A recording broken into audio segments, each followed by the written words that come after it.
পবিত্র উমরা পালনের উদ্দেশ্যে সৌদিতে আগমন উপলক্ষে ময়মনসিংহ দক্ষিণ জেলা বিএনপি শাখার সিনিয়র যুগ্ম আহ্বায়ক ও জেলা মোটর মালিক সমিতির সভাপতি আলমগীর মাহমুদ আলমকে সংবর্ধনা দেওয়া হয়েছে। সৌদি আরব পূর্বাঞ্চল শাখা যুবদল নেতা মোহাম্মদ এমদাদুল হক মণ্ডলের আয়োজনে রিয়াদ প্রবাসী বাংলাদেশিদের ঈদ পুনর্মিলনী অনুষ্ঠানও হয়।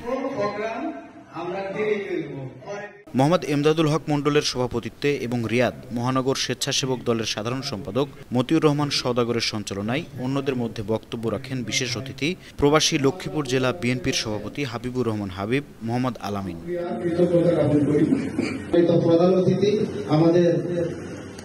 এছাড়া বক্তব্য রাখেন সৌদি আরব পূর্বাঞ্চল কেন্দ্রীয় যুবদলের যুব বিষয়ক সম্পাদক সোহরাব হোসেন লিটন, মাইনুল হক সুমন, মাসুদ রানা মাইনু, সুমন মিয়া সহ আরও অনেকে।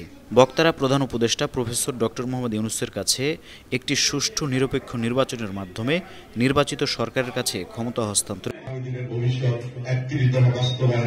আমাদেরকে কথা বলতে হবে।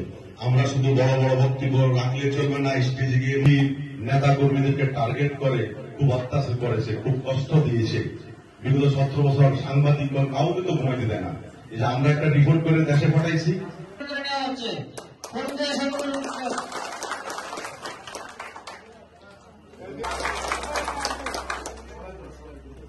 একটুখানি